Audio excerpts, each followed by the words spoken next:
अब शून्य समयको कार्यक्रम प्रारम्भ हुन्छ।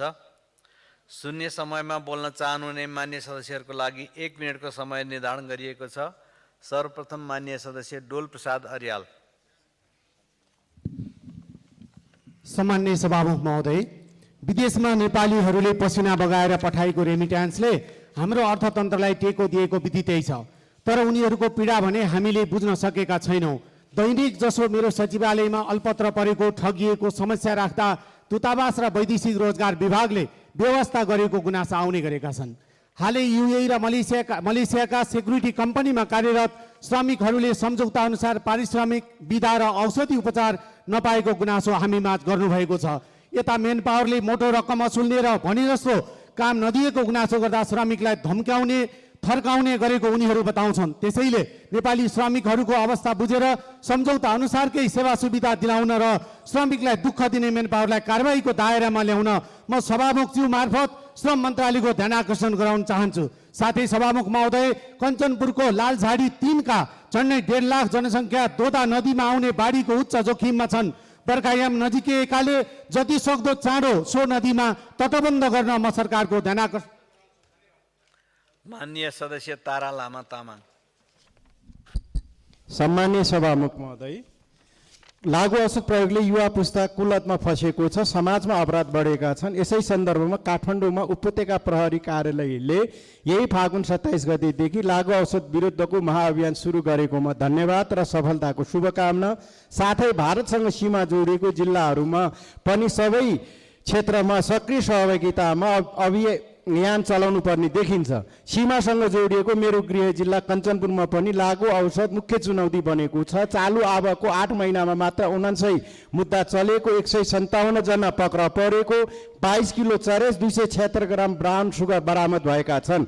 कञ्चनपुरमा रहेको कैदीहरूमध्ये 45% लागु औषधका छन्। लागु औषधले समाजलाई खोक्रो बनाउँदै लगेको छ। त्यसैले लागु औषध विरुद्धको अभियान कञ्चनपुर सहित देशभरको सबै क्षेत्रमा लागू गराउन लागु औषध अपराध नियन्त्रणको लागि कठोर ठोस नीति अवलम्बन गर्नुपर्ने देखिन्छ। तसर्थ तत्काल सम्माननीय सभामुखज्यू मार्फत गृह। माननीय सदस्य दिलेन्द्र प्रसाद बडु। सम्माननीय सभामुख महोदय, विगत वर्षहरूमा दार्चुला लगायतका जिल्लाहरूमा आएको बाढी, पहिरो, भूकम्प जस्ता विपदजन्य घटनाहरूबाट क्षतिग्रस्त भएका संरचनाहरूको पुनर्निर्माण र पुनर्स्थापनाका लागि ढिलै भए पनि सरकारले केही रकम उपलब्ध गराएको छ। त्यसकारण म सरकारलाई यसका लागि धन्यवाद दिन चाहन्छु। तर सभामुख महोदय, यो चालु वर्षको अन्तिम चौमासिक भएको हुनाले समय अभावमा पुनर्संरचना, पुनर्निर्माण हुन सक्ने अवस्था नरहेको हुनाले छोटो र छिटो माध्यमबाट सबै संरचनाहरू निर्माण हुन सक्ने अवस्थाको सुनिश्चितताका लागि म सभामुख मार्फत सरकारको पुनः ध्यान आकर्षण गराउन चाहन्छु। हस्, धन्यवाद। माननीय सदस्य दुर्गा राई।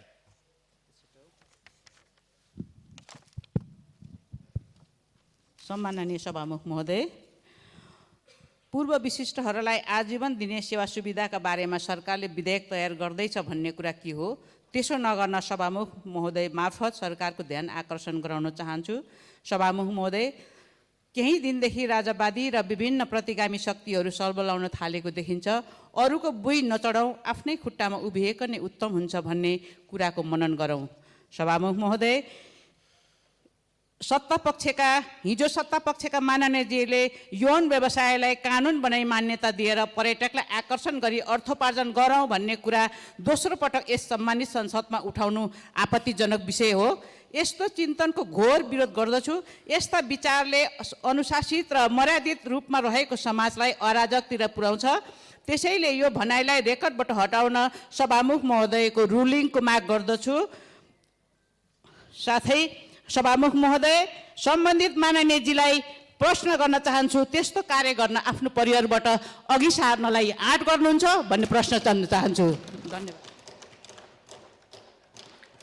माननीय सदस्य देवेन्द्र पौडेल। सम्माननीय सभामुख महोदय, आकस्मिक रूपमा आएको भीषण बाढीले क्षतिग्रस्त बागलुङ भीमगिठे दर्लिङ निगलपानी सडक कहिले बन्ने हो?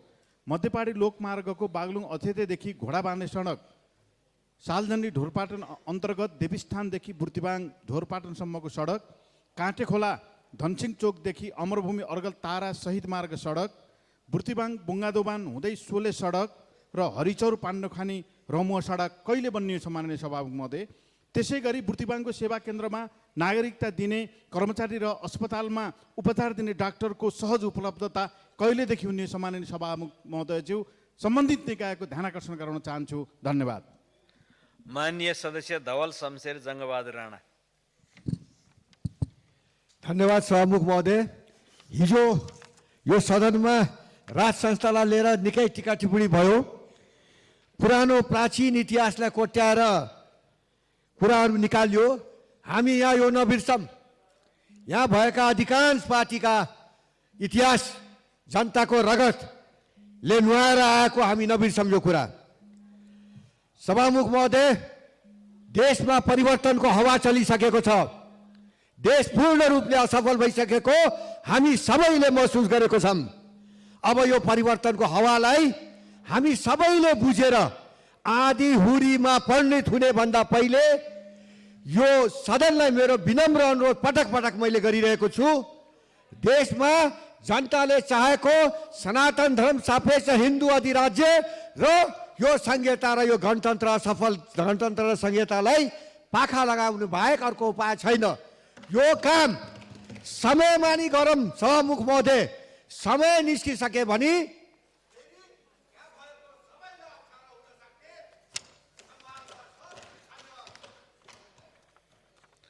माननीय सदस्य ध्रुवबहादुर प्रधान। सम्माननीय सभामुख महोदय, धर्मनिरपेक्षताको आधार बनाएर राष्ट्रिय जनावरको हत्या गर्न थालिएको छ। बाजुराको जगन्नाथ गाउँपालिका वार्ड नम्बर 6 मा कर्णाली नदीमा ढुङ्गाले हानी हानी गौमाताको हत्या गरिएको छ। कानुन छ, त्यसलाई लागू गर्नको लागि थुप्रै निकायहरू छन्, तर कारबाही नगरिकन कानमा तेल हालेर बसेको अवस्थामा अविलम्ब कारबाही होस् भनेर भनिन्छ। म अनुरोध गर्न चाहन्छु, गौमाताको गोबरले ओजोन लेयर रिपेयर हुन्छ भनेर साइन्टिफिकली प्रुभड कुरा हो। त्यसकारण चाहिँ यस्तो जनावर जो चाहिँ राष्ट्रिय जनावरको रूपमा रहेको गौमाताको संरक्षण गर्नुपर्ने अवस्थामा हत्या भएकोमा अविलम्ब सरकारले कारबाही गरोस्। धन्यवाद। माननीय सदस्य डाक्टर नारायण खड्का।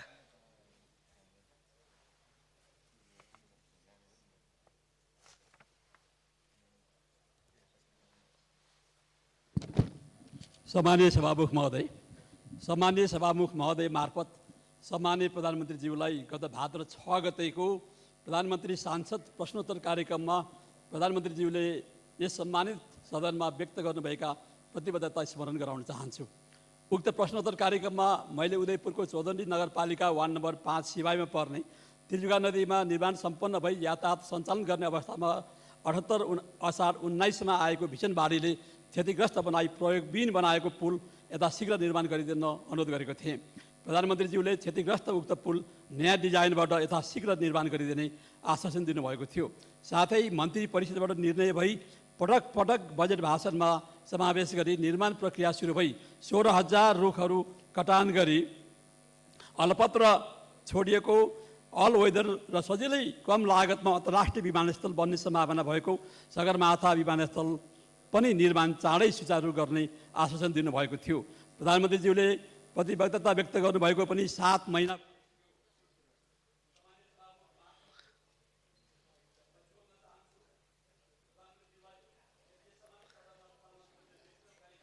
माननीय सदस्य, यहाँको समय सकियो। अब माननीय सदस्य नारायणी शर्मा।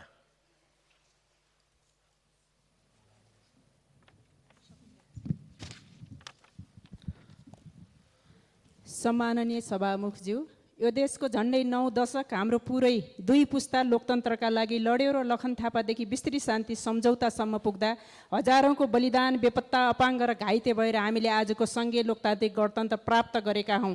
यति ठुलो लगानीबाट प्राप्त भएको हाम्रो संविधान र व्यवस्था विरुद्ध विरोधका स्वरहरू सुनिन थालेका छन्। जताबाट जो जसरी बोले पनि हामीलाई यो अधिकार लोकतन्त्र नै दिएको हो। अहिले सडक र सदनमा केही सामन्ती व्यवस्थाका अवशेषहरू लोकतन्त्र र यसको नेतृत्व विरुद्ध बोलिरहेका छन्। म सम्मानित सदन मार्फत सबैलाई ध्यान आकर्षण गराउँदछु। यो व्यवस्था र संविधान प्राप्तिमा धेरै रगत पसिना आँसु बगेको छ। हामीले जीवनका सबै रहर चाहना त्यागेर जीवन मरणको लडाइँ लडेका छौँ, व्यवस्था ल्याएका हौँ। सम्माननीय सभामुखज्यू, केही मान्छे अहिले माओवादी आन्दोलन र त्यसको नेतृत्वलाई हत्यारो साबित गर्न खोजिरहेका छन्। म गर्वका साथ भन्छु, अध्यक्ष कमरेड प्रचण्डको नेतृत्वमा जीवन मरणको लडाइँ लडेका हौँ र त यहाँसम्म पुगेका छौँ। खबरदार गणतन्त्रका विरुद्ध जाने दुस्साहस कसैले नगरे हुन्छ।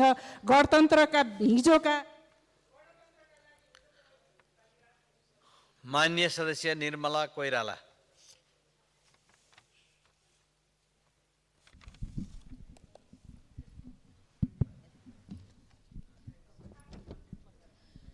सम्माननीय सभामुख महोदय, 2028 सालमा राजा महेन्द्रको रहस्यमय मृत्युपछि 2058 सालसम्म राजा वीरेन्द्रको शासनकाल थियो। त्यति बेला राजाको सचिवालयको मुखिया अथवा मुख्य सल्लाहकार भई राजा वीरेन्द्र विदेश जाँदा कार्यवाहक राजा भई 30 वर्ष अरबौँ खरबौँ सम्पत्ति जोडेर समेत नपुगेर दरबार नाश गरेर विदेशीले देशमा अपराधका सिलसिला चलाइरहँदा उनीहरूको आड भरोसामा निर्जलतापूर्वक 5 वर्षसम्म निरङ्कुश ढङ्गले देश चलाएको होइन र? सम्माननीय सभामुख महोदय, यो संविधानको विशिष्टता भनेको जनताद्वारा लोखेटिँदा पनि निर्मित संविधानको सुरक्षा घेराभित्र आफू बाँचेकाहरूले पनि यही व्यवस्था नाश गर्ने सपना देख्नु र संसार लज्जित हुने गरी अराजक अभियान सञ्चालन गर्ने प्रति खेद प्रकट गर्दछु। धन्यवाद। माननीय सदस्य निशा डाङ्गी। सम्माननीय सभामुख महोदय, डिजिटल कारोबार निशुल्क गर्ने विषय आज चौथो पटक यो सदनमा उठाउँदैछु। यस विषयमा अर्थमन्त्रीज्यूलाई 2 महिना अगाडि ध्यानाकर्षण पत्र समेत बुझाएको थिए, तर हालसम्म कुनै पनि जवाफ आएको छैन। सम्माननीय प्रधानमन्त्रीज्यूले 7 महिना अगाडि सामाजिक सञ्जालमा डिजिटल कारोबारलाई निशुल्क बनाउने कुरा गर्नुभएको थियो। त्यसै गरी प्रधानमन्त्रीका प्रमुख सल्लाहकार विष्णु रिमालले पनि मोबाइल ब्याङ्किङको महँगो शुल्कको आलोचना गर्दै फेसबुकमा स्ट्याटस लेख्नु भएको थियो, तर दुर्भाग्य सरकारले हालसम्म कुनै पनि काम अगाडि बढाएको छैन। फेसबुकमा स्ट्याटस लेखेर मात्र जनताको भलो हुँदैन, नीति कार्यान्वयन गरेर जनतालाई सहयोग गर्नुपर्छ। सभामुख महोदय, सरकार आफ्नै वचनको मूल्य बुझ्दैन, सदनमा बारम्बार उठेको विषयहरूको बेवास्ता गर्छ। सरकारको आश्वासनलाई जनताले गम्भीर रूपमा लिन्छन्, तर सरकार सुन्दै नसुने चाहिँ गर्छ। फेसबुकमा लेखेका कुरा केवल लाइक सेयर र कमेन्टका लागि मात्रै थियो कि वास्तवमै कार्यान्वयन गर्नको लागि प्रतिबद्धता थियो? हाम्रा टिका टिप्पणी गर्न प्रशस्त समय हुन्छ, तर जनताको गुनासो किन सुन्दैन यो सरकार? र अन्त्यमा फेरि पनि डिजिटल भुक्तानी निशुल्क गर्न सभामुख मार्फत म सरकारको गम्भीर ध्यान आकर्षण गराउन चाहन्छु। धन्यवाद। माननीय सदस्य पुष्पबहादुर शाह।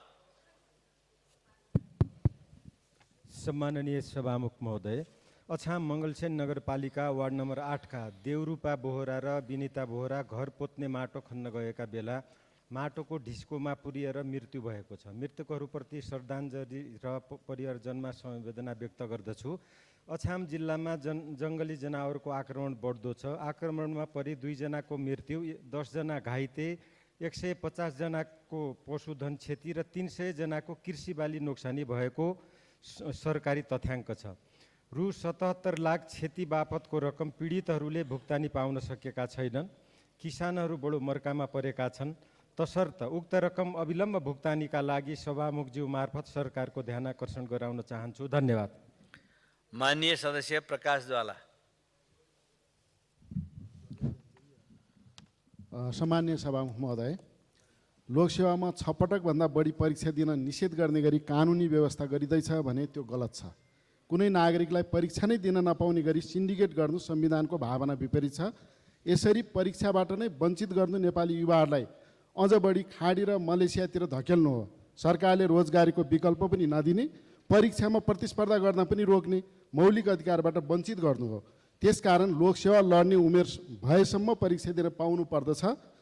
बरु अब राजनीतिक नियुक्ति कतिपटक खान पाउने, चुनाव कतिपटक लड्न पाउने, सांसद, मन्त्री, प्रधानमन्त्री, राष्ट्रपति कतिपटक हुन पाउने भन्ने विषयमा बहस गरौँ।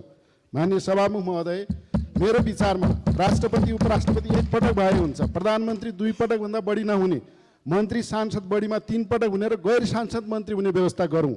सत्ता सञ्चालन र पटक पटक चुनावमा फेल हुनेलाई निषेध गरौँ, तर नेपाली भाइ बहिनीहरूलाई लोकसेवा लड्ने र राष्ट्रसेवक बन्ने अवसरबाट वञ्चित नगरौँ, निषेध नगरौँ। अवकाश लगत्तै वा राजीनामा दिएर तुरुन्त नियुक्ति लिने र आइएनजिओ र विदेशी एजेन्सीमा जागिर खाने व्यवस्था अन्त्य गरौँ। माननीय सदस्य प्रतिमा गौतम।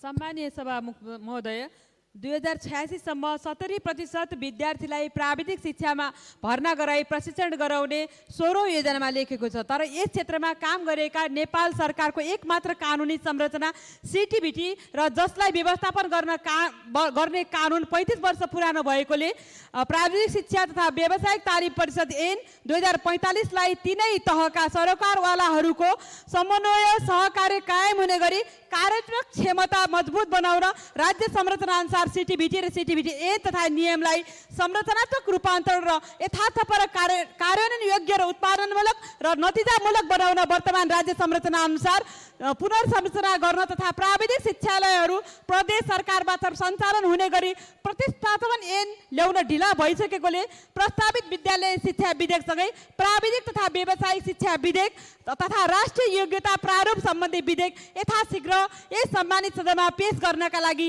सम्मान्य सभामुख मार्फत सम्बन्धित निकाय।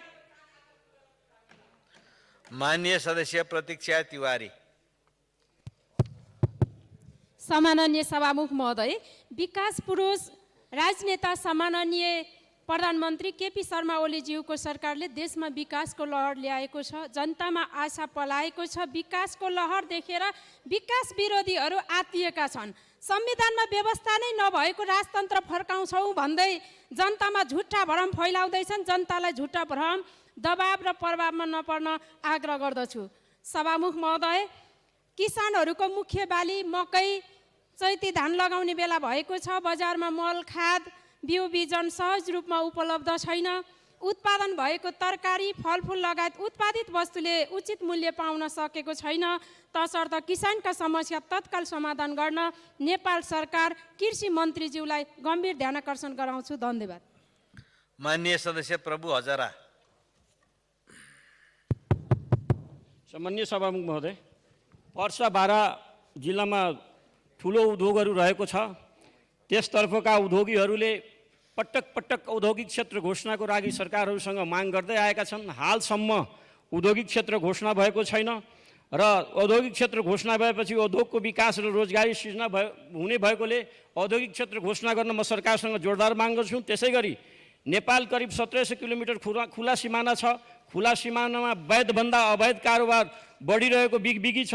त्यसै गरी रोक्नका लागि प्रहरी प्रशासन मात्र सम्भव छैन। नेपालभन्दा भारतीय सिमाना क्षेत्रमा सामान सस्तो भएकोले तस्करी बढ्नु स्वाभाविक हो। यसलाई न्यून गर्नको लागि भारतीय जीएसटीसँग हाम्रो भन्सार दरबन्दी र भ्याट मिलान गर्नुपर्ने गरेपछि यथाशीघ्र यो घट्ने छ र यस क्षेत्रको बिगबिगीहरू कारोबार जुन अवैध भइरहेछ त्यसलाई रोक्नलाई सहज हुनेछ। यसको लागि म सरकारसँग जोरदार माग गर्छु। हस्, धन्यवाद। माननीय सदस्य प्रेमबहादुर महर्जन। सम्माननीय सभामुख महोदय, विगत 40-45 वर्षदेखि पाटनमा धेरै मूर्तिहरू चोरिन्थ्यो र जुन बेला हामी ससाना थियौँ र ती लिच्छवीकालीन मूर्तिहरू संसारका विभिन्न ठाउँमा छन्। अहिले पनि पुरातत्व विभागमा आउने र ल्याउने काम जारी छ। म नेपाल सरकारलाई धन्यवाद दिन चाहन्छु। अहिले पनि अमेरिकाबाट ती मूर्तिहरू फिर्ता आउने क्रम जारी छ र त्यति बेला नेपालका शासकहरू को थिए, व्यवस्था कस्तो थियो, त्यही व्यवस्थाको विरुद्ध 2046 सालमा जनताले, अझ विशेष गरी पाटनका जनताले यही चैत महिनामा विशाल एउटा पङ्क्तिले व्यवस्था परिवर्तन गरेको थियो र त्यसकारण पाटनका ती महान परिवर्तनकारी जनताले म हार्दिक धन्यवाद दिन चाहन्छु तथा शहीदहरूप्रति श्रद्धाञ्जली व्यक्त गर्न चाहन्छु। त्यसैले हामी अब फर्किने होइन, अब अगाडि बढ्ने हो भन्ने कुरा म ध्यानाकर्षण गराउँदै र आफ्नो भनाइ अन्त गर्दछु। साथै ती महान माननीय सदस्य प्रेम सुवाल। सभामुख महोदय, उपभोक्ता संरक्षण ऐन बनेको 6 वर्ष भयो। सरकारले उपभोक्ता अदालत भर्खर गठन गर्यो। यति सुस्त किन? बिना बिल उपभोक्ता अदालतमा उजुरी दिन नपाइने हुँदा अनिवार्य बिल लिने दिने व्यवस्थामा सरकारको पहल हुनु जरुरी छ। उपभोक्ताको मुद्दा सरकारले सित्तैमा लडिदिनु आवश्यक छ। गाउँ गाउँमा सडक पुग्यो, हाट हाटमा मोबाइल भयो।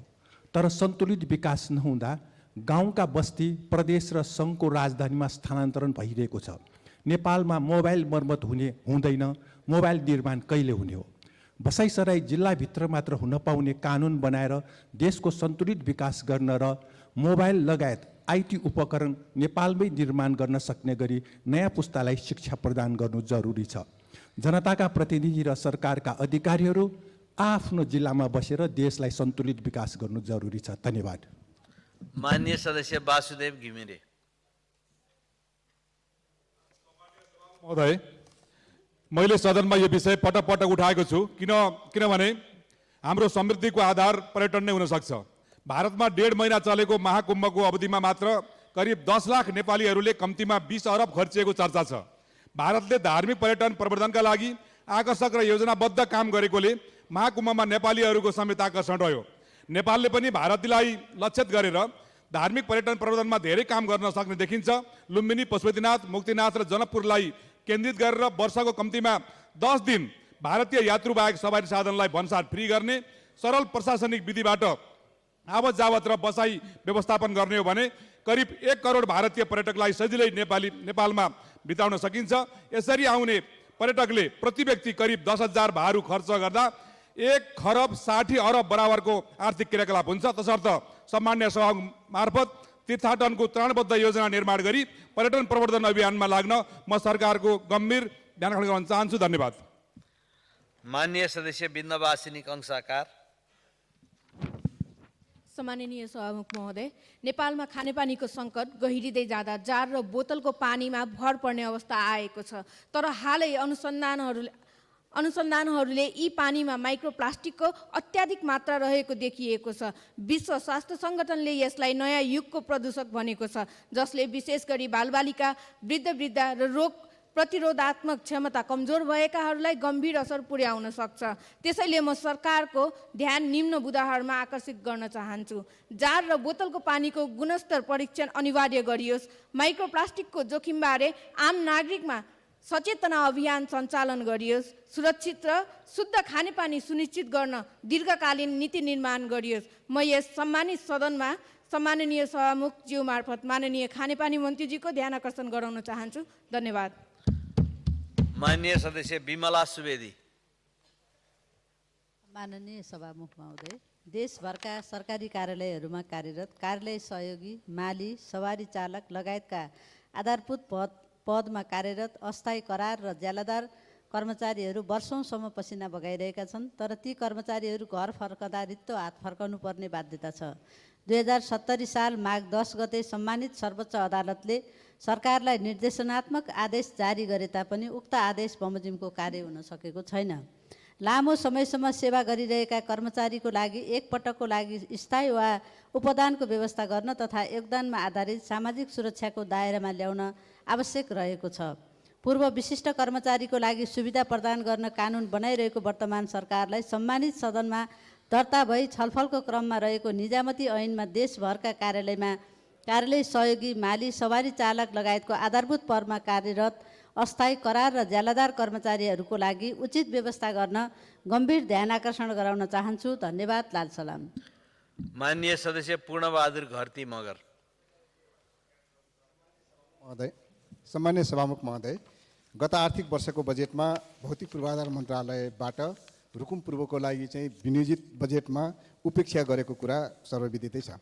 हाल त्यस जिल्लाबाट एकजना समानुपातिक र एकजना प्रत्यक्ष गरी 2 जना सांसदले प्रतिनिधित्व गरिराखेका छौँ। तर 2081 5 महिना 28 गते सत्ता पक्षकै अन्य जिल्लाको एकजना मान्यज्यूको नामबाट र सडक बोर्ड मिन भवनको नामबाट एउटा पत्र जान्छ कि सिस्ने गाउँपालिकाको वार्ड नम्बर 2 र 5 मा 65 लाखका 2वटा योजना र भूमि गाउँपालिकाको 3 र 8 नम्बर वडामा 70 लाखको चाहिँ 2वटा योजनाहरू चाहिँ भौतिक पूर्वाधार मन्त्रालय अन्तर्गत यो विनियोजन भएको हुनाले त्यहाँ उपभोक्ता समिति गठन गरेर कामकाज अगाडि बढाउनु हुन र यसको चाहिँ फर्च्योर चाहिँ असार मसान्तसम्म चाहिँ लिनु हुन भनेर एउटा पत्र जान्छ। तर मन्त्रालयको एलएमबिआइएसमा कतै पनि त्यो रकम उल्लेख भएको पाइँदैन र अर्को पटक फेरि 2081 11 22 मा फेरि एउटा यस्तो पत्र जान्छ कि यसपटकको चाहिँ बजेट चाहिँ निकासा नभएको हुनाले अर्को आर्थिक वर्षमा यो बजेट विनियोजन गर्ने बेहोरा जानकारी गराइन्छ भन्ने